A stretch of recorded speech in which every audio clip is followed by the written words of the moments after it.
Away from that, ODM and UDA held a joint parliamentary group meeting today, bringing leaders from Kenya Kwanza and ODM. The gathering is set to strengthen national unity, coordination, and joint policies. We appreciate your leadership, your vision, and you've been able to show us, those of us who are younger politicians, that elections and politics should not undermine the collective interest, stability, and progress of our nation.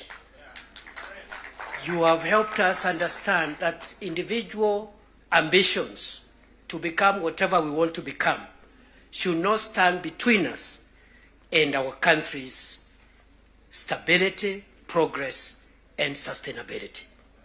The last point I want to make now that we have reached where we wanted to reach is that, again, just to emphasize that I am happy to see again many political parties whose leadership is here, but although the NADCO and the 10-point agenda was introduced by the two largest parties, UDA and ODM, we have other allies who have joined us from both sides. And what this means is that the country is generally and gradually forming the national consensus that we are looking for.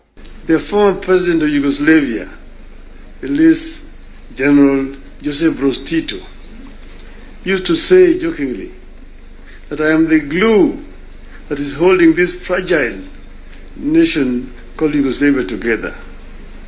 And if I depart, it may disintegrate in several small nations. And true to his prophecy, that's happened today. There's no Yugoslavia. Closer to home here next door is Somalia. In 1991, we were here when Siad Barre was forced to run out into exile where he died. Look at Somalia today. So there are several examples that exist around the world. As leaders, we are supposed to scan the horizon, spot the danger, and act to subvert that danger.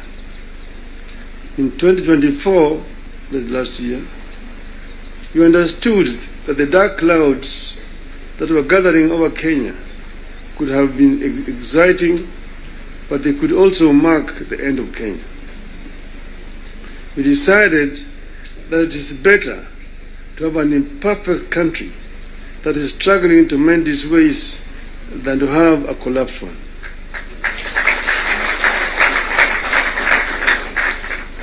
We came together to create an environment in which we can discuss our issues and differences as people of one nation.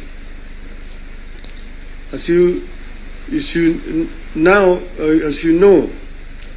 and as you know here, there are countries that cannot discuss their issues at home. Politics somehow has taken our country hostage, that we cannot do what we all know we should do.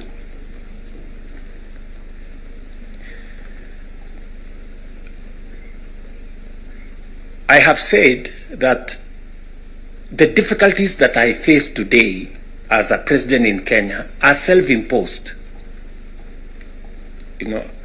I imposed on myself all these difficulties.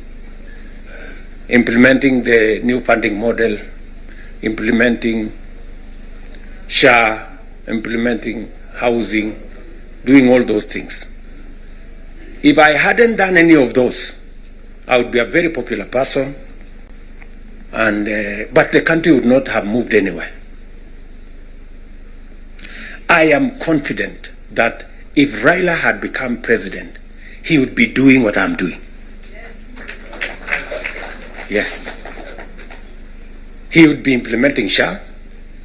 He would be implementing housing. He would be doing reform in the education. He would be doing reform in agriculture.